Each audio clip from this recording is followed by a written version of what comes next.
ಅಂಕೋಲಾ ಸಮೀಪ NH52ರಲ್ಲಿ ರಾಸಾಯನಿಕ ಟ್ಯಾಂಕರ್ ಸ್ಫೋಟ, ಚಾಲಕನಿಗೆ ಸುಟ್ಟ ಗಾಯ, ಚಿಕಿತ್ಸೆ ಮುಂದುವರಿಕೆ.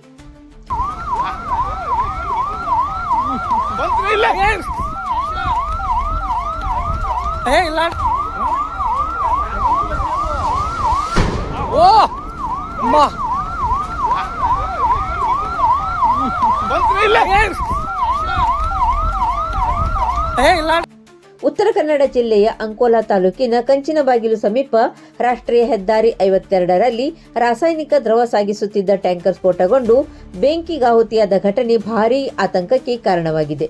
ಸ್ಫೋಟದ ತೀವ್ರತೆ ಇಷ್ಟು ಹೆಚ್ಚಾಗಿತ್ತು, ಟ್ಯಾಂಕರ್ ಸಂಪೂರ್ಣವಾಗಿ ಬೆಂಕಿಯಲ್ಲಿ ಆವರಿಸಿಕೊಂಡಿದ್ದು ದಟ್ಟ ಹೊಗೆ ಮತ್ತು ಉಷ್ಣತೆಯಿಂದಾಗಿ ಸ್ಥಳಕ್ಕೆ ಸಮೀಪಿಸುವುದೇ ಕಷ್ಟವಾಗಿತ್ತು.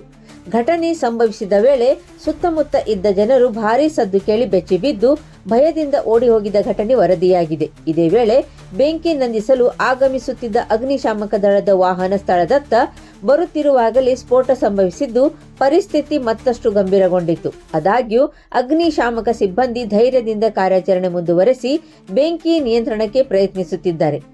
ಮೊದಲು ಕಾಣೆಯಾಗಿದ್ದಾರೆಂದು ಶಂಕಿಸಲಾದ ಟ್ಯಾಂಕರ್ ಚಾಲಕನನ್ನು ಈಗ ಪತ್ತೆ ಹಚ್ಚಲಾಗಿದ್ದು ಸುಟ್ಟ ಗಾಯಗಳಿಂದ ಕಾರವಾರದ KRIMS ಆಸ್ಪತ್ರೆಗೆ ದಾಖಲಿಸಿ ಚಿಕಿತ್ಸೆ ನೀಡಲಾಗುತ್ತಿದೆ. ಅವರ ಆರೋಗ್ಯ ಸ್ಥಿತಿ ಕುರಿತು ವೈದ್ಯರು ನಿಗಾ ವಹಿಸಿದ್ದಾರೆ. ಈ ಘಟನೆ ಪ್ರದೇಶದಲ್ಲಿ ಕೆಲಕಾಲ ಆತಂಕದ ವಾತಾವರಣ ನಿರ್ಮಾಣವಾಗಿದ್ದು ಹೆಚ್ಚಿನ ಮಾಹಿತಿ ನಿರೀಕ್ಷಿಸಲಾಗಿದೆ.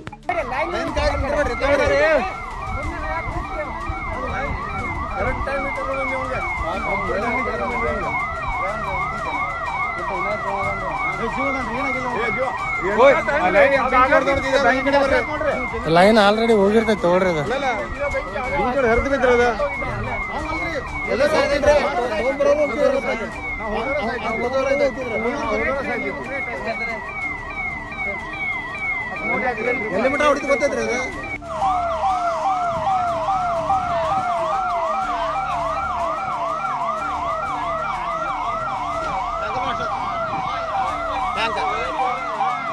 ಡೇಂಜರ್. ಇವ್ರು ಮುಂದೆ ಓದತ್ತಿದ್ರೆ ಇವ್ರದ್ದು ಬ್ಲಾಸ್ಟ್ ಆಗುತ್ತೈತಲ್ರಿ.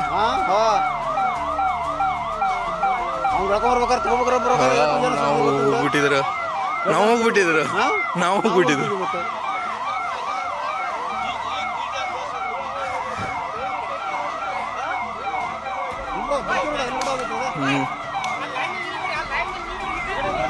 ಅಣ್ಣ ಲೈನ್ ಇದು.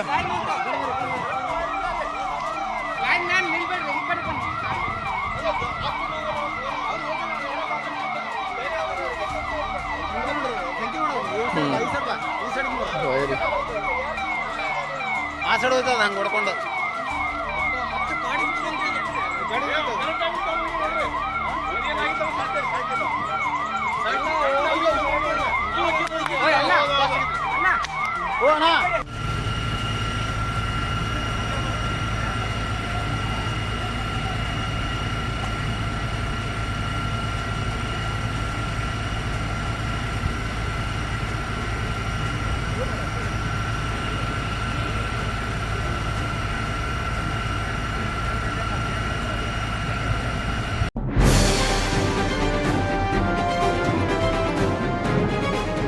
ಇದು ಖಾಲಿ ಡಿಜಿಟಲ್ ವಾಹಿನಿ, ಸತ್ಯ ಮತ್ತು ಸ್ಪಷ್ಟ ಸುದ್ದಿ.